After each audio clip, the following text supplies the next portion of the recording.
out there has ever fantasized about going on some great big world adventure? Don't look at me, that sounds exhausting. And to be quite frank, I don't have the time. I did love the Narnia books when I was younger, but that's about my limit. Let me know in the comments if you've ever wanted to discover a new world. And let's talk about folks who paved the way. Starting off with Zheng He, also known as ancient China's greatest explorer. What? It wasn't just Europe that's given us some of history's greatest voyages. This Chinese explorer was born in 1371, and as a high-profile admiral in the Imperial Navy of the Ming Dynasty, this man was tasked with an important mission: to lead a series of voyages to establish diplomatic and trade relations with other countries. His first voyage took place in 1405 and was of a grand scale. How large, you might ask? He commanded over 300 ships, including colossal treasure ships measuring up to 400 feet long. The voyages had one goal: to promote Chinese power and prestige, and it was this man's mission to deliver gifts and treasures to the leaders of the countries he visited. I like gifts. Under the Yongle Emperor, who was the third emperor of the Ming Dynasty, and then also later on the fifth emperor of the dynasty, whose name I can't say, he carried out 7 voyages. He visited a wide range of countries and regions, including Southeast Asia, India, and East Africa. Along the way, he established important Chinese trading posts and diplomatic missions all around. On his return trips, he brought home exotic animals. We're talking giraffes, zebras, all to entertain the Chinese court. Also, this wasn't cheap. While his voyages were remarkable achievements in both maritime exploration and diplomacy, after his death in 1433, the Chinese government turned inward and was like,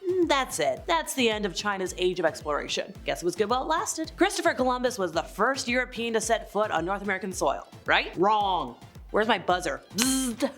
Over the years, it has become increasingly likely that a Norse explorer by the name of Leif Erikson beat him to it, and probably a lot of others did too. Erikson was a Norse explorer who was active during the 10th century, and according to the Norse sagas, his greatest achievement was when he sailed from Greenland to a region called Vinland, believed to be somewhere in modern-day Newfoundland, Canada today. Los Meadows is the only site widely accepted as evidence of pre-Columbian transoceanic contact. It is notable for its possible connection with the attempted colony of Vinland, established by Erikson around the same period, or more broadly with Norse exploration of the Americas. Our knowledge of Norse history is pretty spotty, but it's believed Erikson's voyage set sail around the year 1000 AD, roughly. It's likely he got the idea for his journey after another famous Norse explorer, whose name I'm not even gonna try to pronounce, has been blown off course while sailing to Iceland and stumbled across the unknown region. Erikson set sail with around 30 of his best men, and upon reaching Vinland, established a Viking settlement in the area that would be known as Los Meadows. They weren't there for too long. Carbon dating estimates from 990 to 1050 AD, but it was a major achievement in Norse exploration and colonization. Evidence of Norse buildings, including a longhouse and a smithy, have been found, and it is believed they traded and interacted with the locals, whom they dubbed Skraelings. Erikson is a celebrated figure in Norse culture and mythology, but only in recent years has he started to get the recognition he deserves as the first European to land in North America. Today, Los Meadows is a UNESCO World Heritage Site and a popular tourist attraction, as it deserves. Put some more respect on this man's name and his discoveries.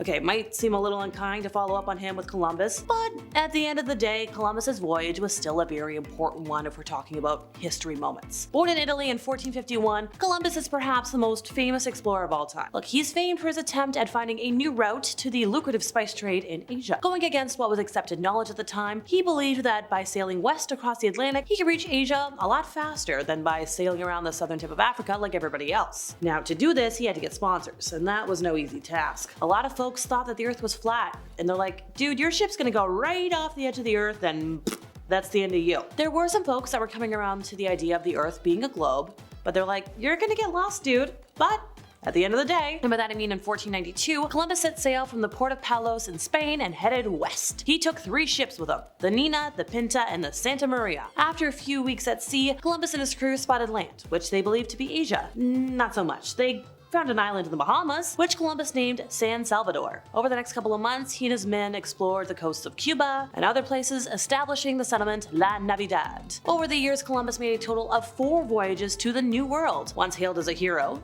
today his legacy is a little complicated. On the one hand, he is credited as being responsible for opening up the Americas to European exploration and colonization. But on the other hand, what one person calls colonization, other folks call exploitation. His treatment of the indigenous peoples he found has been widely criticized. Columbus and his men brought disease and violence to the quote-unquote New World, and the European colonizers happily enslaved and exploited a lot of the locals. So not a good thing. I will give the man credit for what he did in history, but you gotta have both sides of the story. Also, Columbus wasn't the only European European whose voyages were focused on the spice trade. Ferdinand Magellan, born in Portugal in 1480, was a soldier and sailor who was commissioned by the Spanish government to lead an expedition to find a western route to the Spice Islands of Indonesia. He set sail from Spain in 1519 with a fleet of 5 ships and a crew of over 200 men. He crossed the Atlantic and traveled south along the coast of South America. In doing so, he discovered a passage that led through the southern tip of the continent, the Strait of Magellan. His voyage then continued as he crossed the Pacific Ocean, encountering several new islands along the way, including Guam and the Philippines. His voyage was a pretty long one. So long, in fact, that by the time his crew returned to Spain in 1522, they had circumnavigated the globe, and I'm pretty sure they were the first people in history to do so. Despite being remembered as the first man to entirely do that, Magellan didn't finish his voyage. His trip faced a lot of challenges along the way, from storms, mutinies, and skirmishes with people, and one of those proved fatal, and Magellan fell in the Philippines, killed by a bamboo spear on April 27th of 1521 after trying to convert the locals to Christianity. Well, that's what you get for that kind of BS, dude. Okay, let's see if I can say this all at once. Thor Heyerdah's Kon-Tiki expedition.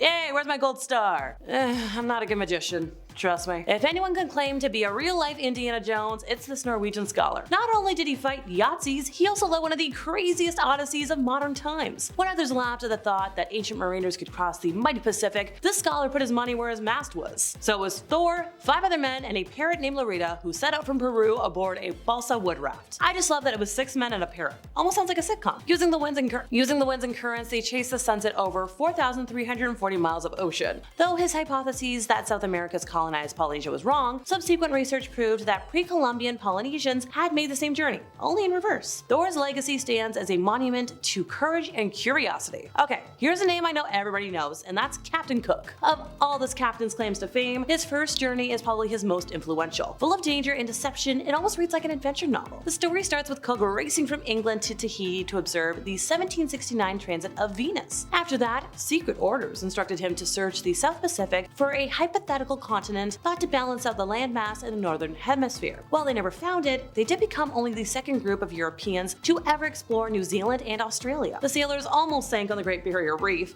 but finally made it home nearly 3 years after setting sail. Cook wasn't as lucky on his third track when he died while trying to kidnap the King of Hawaii. Once again, not that I like repeating myself or anything. If it ain't the consequences of your own actions. Ever hear about Joshua Slocum's solo voyage around the world? In need of some alone time, this seafarer set out on an epic yet solitary venture in 1895.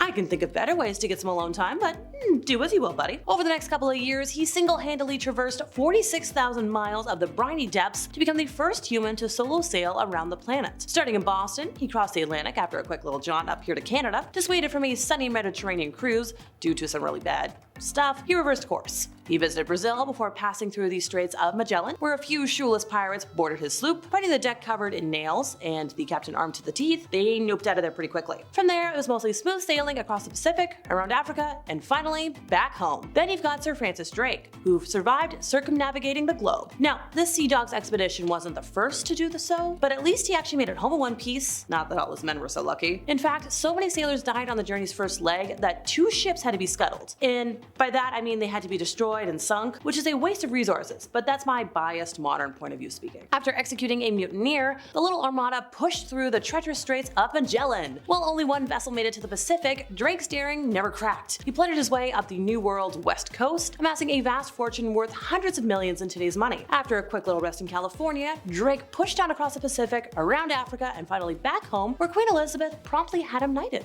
Nice little reward. How could I forget about the journey of the survivors of the Essex? The tragedy of the Essex inspired Herman Melville to write Moby Dick, and the real story is even more terrifying than the novel. The ship sailed from Massachusetts to an offshore whaling ground in the remote South Pacific. While hunting the huge beasts thousands of miles from land, an enraged sperm whale, estimated to be about 85 feet long, sunk the ship with history's hardest headbutt. Now stranded on boats that were a little bigger than surfboards, the 20 men foolishly headed for South America instead of the Marquesas Islands, fearing rumors of man-eating residents. In a cruel or funny twist of fate, depending on your sense of humor, the survivors themselves resorted to people-eating before being rescued. While far from a triumph, this nightmare still haunts sailors even 200 years later. Ain't that a twist? And for our final entry today, Ernest Shackleton's trip from Elephant Island to South Georgia. Sometimes life isn't a journey. It's a desperate struggle to not become a leopard seal's lunch, or just a struggle to afford rent. Ernest Shackleton and his crew learned this when their ship got trapped in ice en route to Antarctica. After a frosty year year, the floating glacier crushed the ship. 2 harrowing months later, the island started breaking up, forcing the lot to make a treacherous crossing to the nearest barren rock. With no chance of rescue, a small crew set off on a lifeboat with a desperate mission. Somehow, they crossed 800 miles of the world's roughest seas during a hurricane and 32 miles of snow-capped mountains before finally arriving at a whaling camp. Shackleton wasted no time in rescuing his buddies, all of whom survived. To quote my family motto, that man had a horseshoe stuck somewhere. And that's it for me once again. I've been Alexa, your resident emo girly, and if you enjoyed my ramblings today, could you help us out by giving this video a like, subscribing if you aren't already, hit the bell for more, and I'll see y'all next time I buzz in over here at Bumblebee. Christopher Columbus was the first European to set foot on a...